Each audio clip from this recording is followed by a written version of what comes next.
Hello everyone. This is from the Casual Geographic.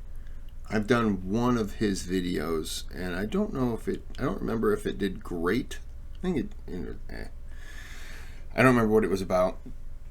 He's entertaining. This is the Candid affairs of the Canine family. I've seen this clip and this is what they think is a dire wolf. Very big. They're extinct though. Not related to this. You saw me click the thumbs up button. If you do that for me, that works tremendously. And you can also subscribe to the channel if you'd like to. You can donate to the channel through the thanks button. You can donate and then request a video and your name will be sponsored on for the video. You can still donate and not have me do anything. And you can request videos without donating. It just takes a little longer. All right, let's get into the video. Surprise, motherfucker.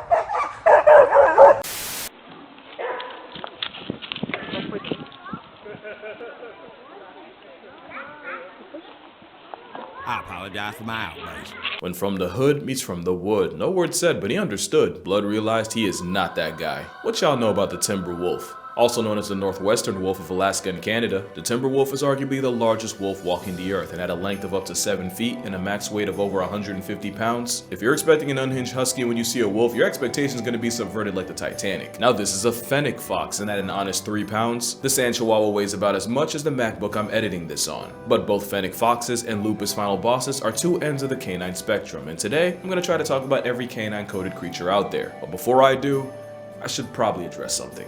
I made a video on the top 10 most misunderstood animals, and I honestly don't know how I yapped for almost 17 minutes and didn't once mention wolves. Forget top 10, there might not be 5 animals we've gotten more wrong about. First things first, there's no alpha wolf, it doesn't exist, I will fight you. The thing is, the guy that came up with alpha wolf did someone a book after watching Wolves in Captivity. David Meck would then spend the rest of his career trying to take it back, imploring people not to buy the book and even trying to get printing presses to stop publishing it. But like a drunk Friday night tattoo, the alpha thing stuck no matter how hard he tried to scrub it off. In real life, the wolf pack is just a family. The 2 alphas are really just the 2 parents, and the rest are just generations of the kids that haven't left to make their own pack yet. And because I know a certain demographic is going to try to fight me on that, I'm going to say this. When the term alpha male was first used academically in 1921 by Monica Sumra, she wasn't talking about wolves. She was talking about chickens. A literal pecking order. Not even like roosters, I'm pretty sure she was on about vindictive hens. I'm gonna just let that marinate. But yeah, alpha wolves don't exist. At least not in the wild. I'm sure if you take a bunch of wolves that don't know each other and put them behind a fence, pack politics will look a little different. But that's kind of like writing a book on human nature based on studying folks in max security.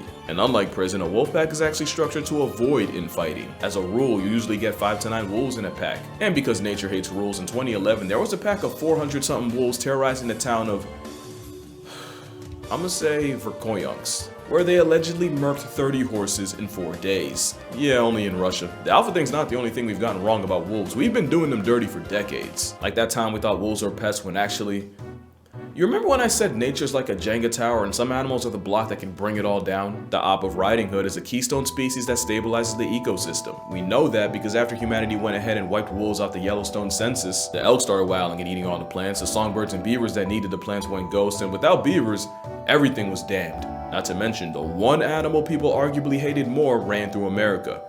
But we'll get to that. All that, and wolves actually kill less than 1% of livestock, and that was the whole reason we went ahead and played God in the first place. There's more too, like the fact that wolves are actually scared shitless of people, to the point where they'll avoid buildings, roads, and even the sound of a snowmobile can stress them. Big bad wolf has only killed less than 40 people in North America, and about 30 of those happened before the 1900s. Meanwhile, this shit was last year. There's also little fake facts that personally grind my gears, like wolves don't howl at the moon. They howl mostly to communicate they face the moon because unless you're rallying earthworms, if you're making an announcement, you're probably facing up. They also howl to mark their territory, and sometimes they just do it for pack bonding. That's so cool. Thank you.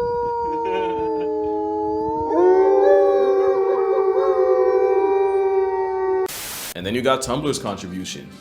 No, actually the opposite. It's the leaders of the pack, you know, the parents that, lead. And unless you're Norman Bates Jr., you wouldn't put your crippled grandmother in front to deal with all the unbroken snow. And I don't know what to say about this except Hollywood and Wattpad have ruined the way some of y'all think about wolves. into the Omegaverse as poke. But yeah, wolves might be the most maligned animal out there, but I will say their PR has gotten way better. Meanwhile, coyotes have been catching more smoke than hot dogs in July. Wolves hate coyotes off principle. Eagles and crows hate them because they fight for the same scraps. Trauma donkeys don't rock with anything canine, and a coyote can breathe and earn a cougar's wrath. And let a bear get a hold of one and shit gon' really get grisly. Even Mark Twain's written diss track towards coyotes was the honest-to-God inspiration for a pain magnet of a Looney Tune. Nah, but the contempt for coyotes wolves have is different. I've shown this clip like 20 times. And I'm gonna do it again, because you only need one wolf, maybe two if you're conservative, to get the job done. Do you know what it takes to motivate an entire pack to turn you into past tense? They basically Rodney King to coyote. But don't feel too bad, because coyotes low-key won in the end. You see, when America was at war with wolves, they were also offing coyotes like they were made of oil. But because coyotes are canine cockroaches, the attempts to cancel coyotes only led to more coyotes. The prairie pup apparently has a roll call, essentially a census where a female will call out, and if she doesn't hear a lot of coyotes back, it'll actually trigger a metabolic change to produce a bigger litter. And one thing they have that wolves don't is coyotes are fusion fission, meaning you can catch them in a pack, but if things ever get critical, they can break apart, split up, and spread out. The reality is, generations of being a wolf's chew toy prepared coyotes for everything humanity could possibly throw at them. Studies say you can Thanos snap 75% of a coyote population every year for 50 years straight, it still won't dent them. Today, you can find a coyote in every state that isn't Hawaii, and it was humanity's hate boner that Ubered them. And that's why I love them. Like I said, they're alive entirely out of spite. I respect game, especially since at one point the wolf population in America was so down bad. Something something, life finds a way, something something, now we have coy wolves. In some places, virtually every wolf in the area has coyote DNA in it. Can I remind you that wolves are literally prejudiced towards the very animal they ended up getting Genghis Kong'd by? That's like if Thomas Jefferson was alive to see what would become of his bloodline. And considering you can find a coyote in Burbank, Orlando, and the Bronx, safe to say, they won the war. But foxes might have won.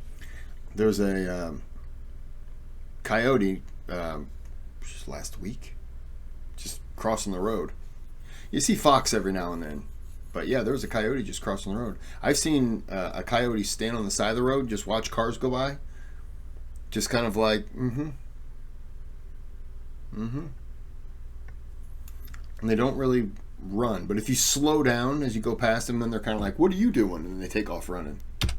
Won the game of life. The wild carnivore with the most real estate on Earth isn't the leopard. It's not a type of eagle. It's the red fox. You can find foxes anywhere short of a penguin playground, and out of all wild dogs, foxes have the most range. Of course, you have the red, the most well-known fox, but also a lesser-known menace to other foxes. There's my personal favorite, the Arctic fox. Look at that canine cotton ball go.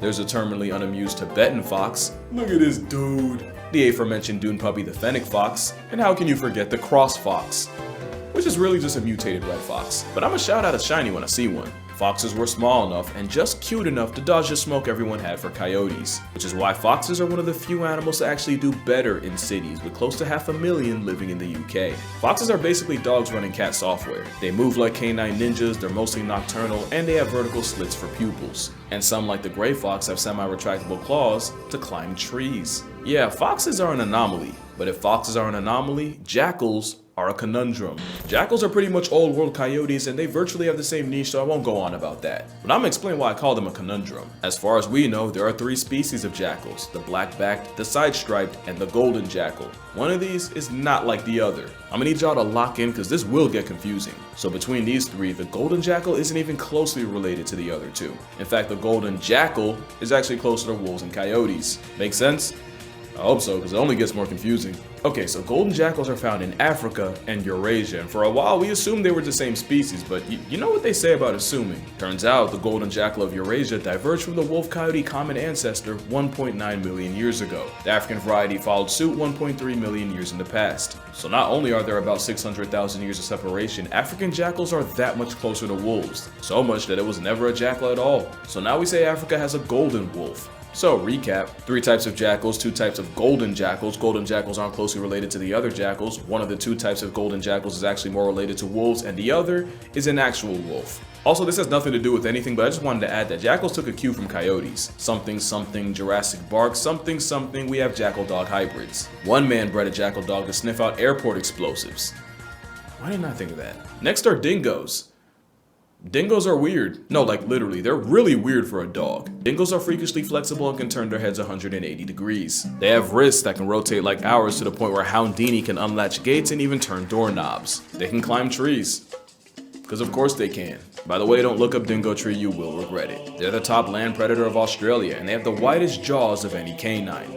Wonder where they got that from. Dingoes also have no body odor, and are the main reason a prison steroid bunny chooses waterboarding as a defense tactic. You'd expect a dog molded by Australia to be built different. The only thing stranger is where exactly they came from. Some say dingoes are pet dogs that saw Australia as free real estate, and others, they swear dingoes have been here for 10,000 plus years. But after a whole lot of debating, seems like we finally come to a consensus. Dingoes were more than likely airdropped by sea-traveling humans from the islands of Southeast Asia and China some 5,000 years ago, where they stayed isolated from anything canine until European settlers pulled up much later. Before that, dingoes had this relationship with indigenous Australians. Not exactly like pets, but they were chill with each other. After years of plot development, they would become the kangaroo nightmare we know them as today. They've been compared to New Guinea singing dogs, Carolina dogs, and Indian pariah dogs, and if you look close enough, yeah, I can see it. There is another argument as to whether dingoes are their own thing or just another subspecies of wolf. The way I see it, dingoes aren't from there, but they were brought there, and they've been there long enough to have a defined role in the system, and now you can't tell the history of the country without talking about them. Kind of like...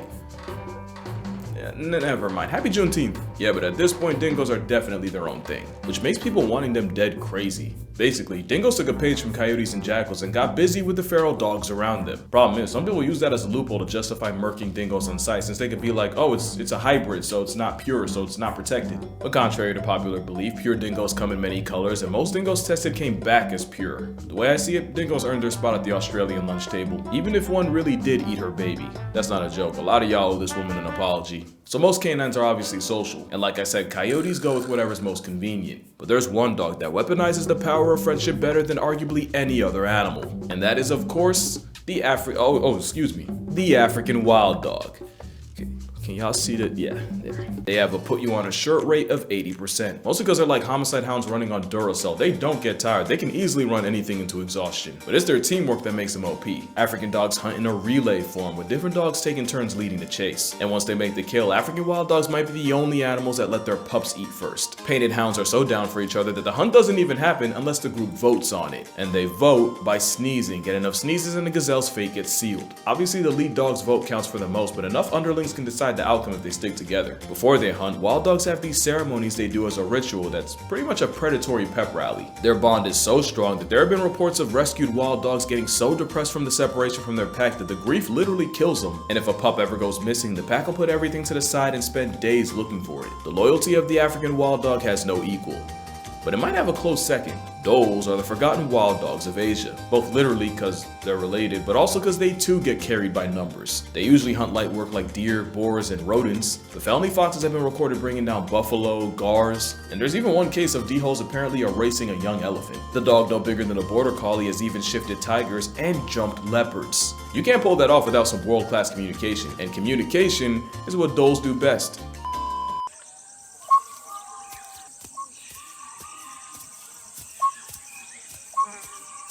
Yeah, they whistle. It helps them keep track of each other in the dense jungle. But also makes them sound like a black-owned smoke okay, it's 2024. Can we please let this joke They'll also pee while doing a handstand to mark their territory. That has nothing to do with anything, I just thought it was fun. So Africa has wild dogs, Australia gets dingoes, North America and Europe both got wolves, and as you know, Asia gets the whistler. So what, did South America get left out? Of course not. This is a bush dog. Not the rarest, but definitely the most underrated. We don't know that much about them. We even thought they went extinct for a minute. They for real look more like a stubby Wolverine or a Latino Tasmanian devil, but it's because they're perfect for their life in the dense jungle near water. And boy do they love that water. They're the only wild dogs with webbed feet, and not only can they dive, they have no problems catching bodies of water. They'll even lure prey to water where another bush beast will be waiting. Speaking of prey, they'll usually violate rodents like agoutis or capybara, but they've also been known to tap out 500+ pound tapirs. Now, if you've been paying attention, you might know the bush dog's closest relative. This is a short-eared dog, and it is not the closest relative. They're another dog we know almost nothing about. Almost everything we do know about him comes from a man accidentally buying one at a marketplace and ecologist Renata Lette Pittman getting a hold of him to study. What we do know is the females are way bigger than the males. They don't hit puberty until they're 3, which is pretty weird for a dog. And one of the reasons you've probably never seen one before is they spend most of their lives in armadillo burrows. But yeah, the closest relative of the bush dog isn't its short-eared understudy. It's, this is the main wolf. Even though it's not a wolf or a fox, it's really just its own thing. Every group has that one weird member. For birds, it's owls. For big cats, it's for sure the non-roaring snow leopard. And for dogs, it's absolutely this slender puppy. Don't let the thigh boots fool you. A motivated Maine wolf can hit over 40 miles per hour. Between that and the fact that they literally have a black morph, best believe the Canine and Chanel boots has contributed more to cryptid culture than anyone realizes. You might be wondering what they could possibly be running from. Probably the law. Maned wolf urine smells so much like Snoop Dogg salad, they've gotten zoos raided by police. If God created the world in 6 days, he started freestyling on a Sabbath and came out with his canine casserole. They're the only canines that are completely solitary. They're the only ones with a mane. They fiend so much for apples it got named after them. And yeah, the ankle biters are still waiting to get their legs back. I mean, they even sound like an identity crisis.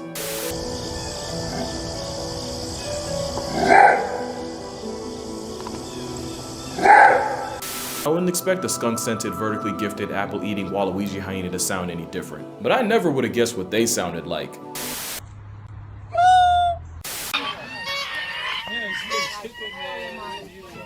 They look like raccoons and dogs. Don't be confused, it may be raccoon-coated, but it's closer to a fox in face paint. The raccoon dog, also known as a tanuki, is proof that once again, same test, similar solution, homie, you know it's convergent evolution. They also inspired the Baka Danuki, a supernatural creature in Japanese mythology known for shape-shifting, and for other things I can't talk about. In real life, raccoon dogs are the only canines that hibernate, which is fitting because they might have caused the entire planet to hibernate in 2020, allegedly. Also, Tom Nook the Tanuki.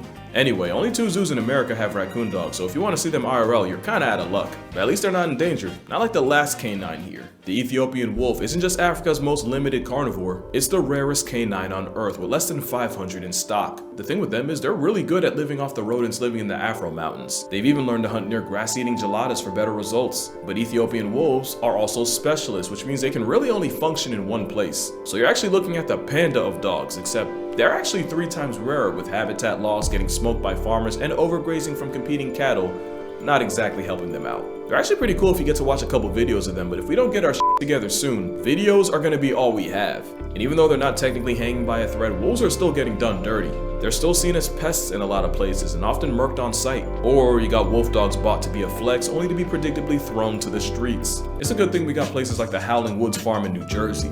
It's a sanctuary for wolf dogs that were abandoned only to be given a second chance at life. That absolute unit, his name's Orion. They all have different combinations of wolf with different personalities. Some are 30, 40% wolf, some are up to 95. As you can see, I don't discriminate. Even Sirius the Tripod got a lot of love. Don't tell the others, but she's my favorite. I really feel like if we had more places like this, wolves would be so much better just off the PR. And it's not just wolves, Howling Woods has coyote dogs too, although you can't really go in with them. This isn't sponsored, by the way. They're not paying me or anything. I just really believe in what they're doing, and if you do too, the link to donate to their sanctuary will be in the description. I'll be personally pledging a decent amount. But that's gonna do it for this video. Make sure you drink water, tell your father you appreciate him, mom too.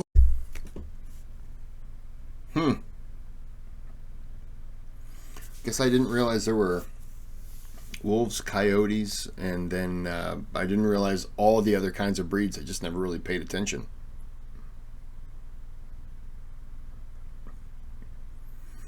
It's interesting, though. Interesting. I'm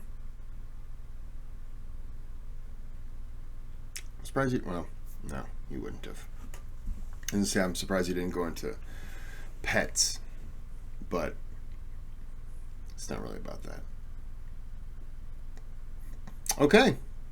I hope you enjoyed this. Hope you learned a little something. I did.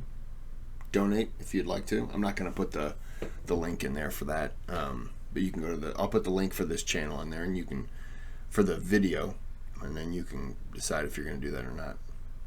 Okay, so we're going to end it here. Till next time, have a good day, have a good night.